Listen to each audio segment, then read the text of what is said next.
दूसरा ये कि अगर ये कानून नहीं बनाते तो इस 700 किसान की मौत नहीं होती। तीसरा ये है कि ये सरकार को अब मालूम हो चुका है कि अगर उनके पास 300 ज्यादा एमपी लोकसभा में, तो इसका मतलब ये नहीं है कि अपनी मेजॉरिटी पर जो चाहे मनमानी करें, संविधान के खिलाफ करें। और जब किसान रोड पर निकलकर आकर 1 साल से ज्यादा प्रोटेस्ट कर रहे हैं, तो ये सरकार को झुकना पड़ा। और ये सरकार डरती है जब लोग रोड पर निकल कर आकर प्रोटेस्ट करते हैं तो उनको हरास जरूर कर सकते, केसेस लगाकर जेल भी जा सकते, उन पर आतंकवादी या फिर एंटी नेशनल के बेबुनियाद इल्जाम लगा सकते। मगर आज उस प्रोटेस्ट के आगे इस सरकार को झुकना पड़ा। इसकी मिसाल CAA का प्रोटेस्ट भी है कि अभी तक NPR NRC के रूल्स नहीं बना पाए। तो और पांचवी बात यह है कि जिस इंडस्ट्रियलिस्ट या बिलियनर्स के लिए कानून बनाया गया था, सरकार देखी कि वो तो कुछ कर नहीं पा रहे हैं। और आखिरी और अहम बात यह है कि आने वाले 2-3 महीने के अंदर 5 स्टेट्स में विधानसभा के चुनाव हैं, तो सरकार को दिख रहा है कि जमीन उनके पैरों से निकल रही है। इसीलिए हालत मजबूरी में ये अगर मोदी जी कहते कि हमने अनकॉन्स्टिट्यूशनल कानून बनाया, हम वापिस ले रहे हैं, तो मैं उस बात की तारीफ करता। मगर नहीं, उन्होंने अपने पॉलिटिकल लॉस को मिनिमाइज करने के लिए इस तरह का उनको इकदाम लेना पड़ा और ये लॉस को रिपेल किए।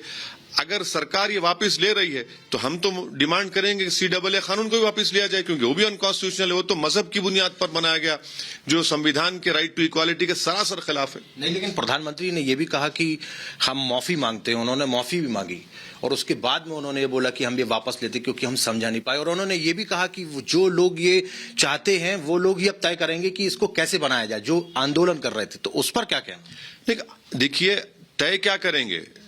जब तमाम अपोजिशन पार्टीज ने, किसानों ने आउटराइटली उसको रिजेक्ट कर दिया और सब एक ही आवाज में कह रहे हैं कि आप इसको वापस लीजिए और MSP का प्रोविजन उसमें ऐड करिए, कर दीजिए ना। आप प्रधानमंत्री को जानते हैं, प्रधानमंत्री, देश के प्रधानमंत्री, उनके पास तो मुख्तलिफ जगह से रिपोर्ट आती है। इतना टाइम क्यों लगाया आपने? इसलिए लगाया आपने क्योंकि आप ये समझ रहे थे, जो गलत समझ रहे थे, कि हम ब्रूट मेजॉरिटी से, भाई आपका क्या इसमें ईगो इशू क्या था? क्या आपकी प्राइड कहां से हर्ट हो रही थी? ये तो किसान गरीब लोग हैं, आप तो देश के प्रधानमंत्री, जिसको देश की जनता ने आपको प्रधानमंत्री बनाया। मगर अफसोस इस बात का है कि अपने प्राइड को, अपनी ईगो के लिए अपनी ब्रूट मेजॉरिटी को आपने इस्तेमाल किया और साल भर बाद भी आप कुछ नहीं कर सके। मगर हम ये बात भूल रहे हैं कि 700 किसानों की मौत हुई। हम इस बात को भूल रहे हैं कि कैसे सुप्रीम कोर्ट ने सो मोटो लखीमपुर खीरी का केस को लिया, जो एक MHA होम मिनिस्ट्री के मंत्री के बेटे की गाड़ी से 4 किसानों की मौत हुई। हम इस बात को भी भूल रहे हैं कि सुप्रीम कोर्ट कैसे सरकार से चुपते हुए सवालात पूछ रहा है पोल्यूशन के बारे में। तो ये सब देखते हुए इनको ये कंपेल हो गए। नहीं, लेकिन ये भी तो देखना पड़ेगा कि जहां जहां पर किसान बैठे हुए थे वहां के उस पूरे इलाके में अराजकता भी फैली हुई थी, कहीं ना कहीं अपराध बढ़ रहे थे। और तीसरी सबसे बड़ी बात कि इकोनॉमिक, वहां के स्थानीय लोगों का बहुत लॉस हो रहा था। ये भी तमाम सारी बातें खोलने की जरूरत थी। नहीं, इसका कोई डेटा नहीं है, इसका कोई एम्पिरिकल एविडेंस नहीं है कि वहां पर, जैसा आप कह रहे हैं कि वहां पर जुर्म, क्राइम बढ़ रहा था या एनआरकी, कुछ नहीं हो रहा था, प्रोटेस्ट हो रहा था। मैं खुद देखा हूं कि इकोनॉमिक स्थिति वहां की ठीक होगी उन इलाकों की जहां पर ये पूरे तरीके से बंद था, एक तरीके से जाम था। कोई नहीं था। पुलिस ने खुद रोड बंद कर दिए थे। जब सुप्रीम कोर्ट ने कहा खोलो तो खोल दिया आपने। किसान के प्रोटेस्ट किए, आपने खुद रास्ते बंद करके रखे थे। ये तो इनकी गलती, इनकी है, सरकार की गलती है। इकोनॉमिक फायदा होगा वहां के लोगों को भी, अब सही तरीके से वहां पर खुल जाएगा, आंदोलन खत्म हो जाएगा। लेकिन टिकैत कह रहे हैं कि अभी भी हम बैठे रहेंगे जब तक संसद में से वो नहीं। तो देखिए, अगर प्रधानमंत्री जब ऑर्डिनेंस के जरिए बहुत से चीजों को कर सकते हैं, ऑर्डिनेंस जारी कर दिया प्रधानमंत्री की सरकार, 29 तारीख से पहले ऑर्डिनेंस जारी, आज जारी कर दिया ऑर्डिनेंस कि हमने तीनों फार्म लॉज को रिपेल कर रहे, ऑर्डिनेंस हमने जारी कर दिया। ऑर्डिनेंस जारी करिए और जो पार्लियामेंट शुरू होगा बिल लेकर आइए, खत्म होगा ना किस्सा। आप अपने फायदे के लिए ऑर्डिनेंस जारी कर सकते हैं तो ये भी करिए ना। प्रधानमंत्री को कहना चाहिए था कि हम इसको रिपेल करेंगे और ऑर्डिनेंस जारी करेंगे, आपका इख्तियार है, ऑर्डिनेंस इस्तेमाल करिए। नहीं, लेकिन अखिलेश यादव कह रहे हैं कि ये जो किसान हैं इनका बहुत ज्यादा नुकसान किया है और ये माफ नहीं करेंगे, और ये सिर्फ इसलिए किया जा रहा है क्योंकि उत्तर प्रदेश का विधानसभा चुनाव। हमारा मानना यह है कि प्रधानमंत्री ऑर्डिनेंस जारी कर सकते थे, ऑर्डिनेंस जारी कर दीजिए ताकि वो किसानों को भरोसा हो जाए। दूसरी बात यह कि प्रधानमंत्री को यह भी करना चाहिए उनकी सरकार को कि 700 किसानों की जो मौत हुई इसी कानून की वजह से हुई, सरकार ऐलान करे कि उनका ग्रेशिया दिया जाएगा। एक इंसान की मौत पैसों से उसकी हम कीमत तय नहीं कर सकते, मगर कम से कम एक मैसेज तो जाएगा कि उनको थोड़ा तो इत्मीनान होगा कि भाई चलिए जो हमने अपने बाप को, अपने पति को, अपने भाई को या जिसको भी खोया है, सरकार उस बारे में बड़ा हमदर्दी का इजहार कर रही है। वो भी नहीं करते आप। प्रियंका गांधी कह रही हैं कि मेरे भाई ने कहा था कि ये सरकार को झुकना पड़ेगा किसानों के सामने, और देखिए आज सरकार झुक गई, और उनके पति कह रहे हैं कि ये मेरी पत्नी और किसानों की जीत है। अब ये उनसे पूछिए भाई, मैं सिर्फ अपनी पार्टी की बात कर सकता हूं, अपनी राय दे सकता हूं, मैं दूसरी पार्टी के बारे में नहीं बात कर सकता। वो दें, वो जाने। नहीं, लेकिन आपको लगता है कि ये निर्णय जो लिया गया है ये पश्चिमी उत्तर प्रदेश के दृष्टिकोण से बहुत महत्वपूर्ण है? कहीं ना कहीं Bharatiya Janata party political mileage वहां पर चाहती है, सपोर्ट चाहती है किसान? ये पूरा फैसला मैंने शुरू में ही आपसे कह दिया, ये पूरा फैसला चुनाव को देखकर लिया गया है। इसीलिए लिया गया है कि इनको नजर आ रहा है कि इनके पैरों से नीचे जमीन सिसक रही है, निकल रही है। ये कोई फैसला इस बुनियाद पर नहीं लिया गया कि हमने अनकॉन्स्टिट्यूशनल काम किया है।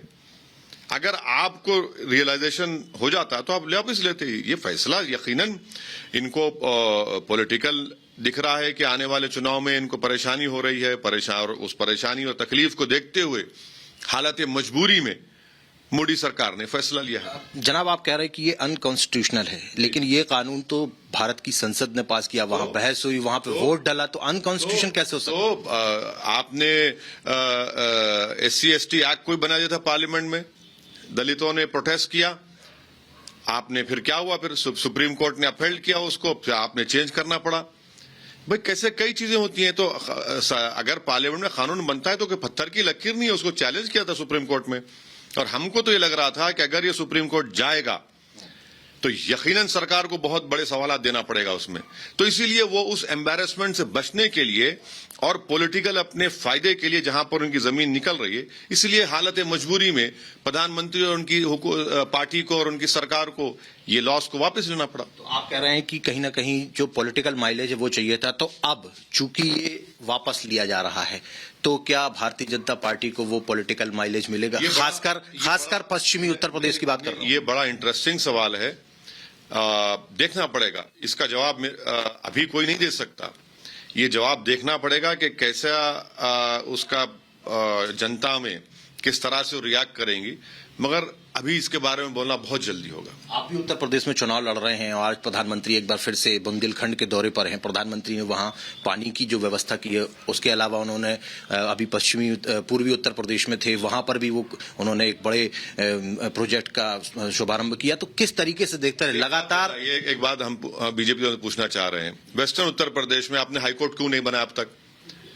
क्या बीजेपी ने और अमित शाह ने जाकर नहीं कहा था 5 साल पहले कि हम वेस्टर्न उत्तर प्रदेश में मीरठ के लॉयर्स मिलकर बोले थे, रोके अमित शाह गाड़ी को कि आप हम हाईकोर्ट बनाएंगे?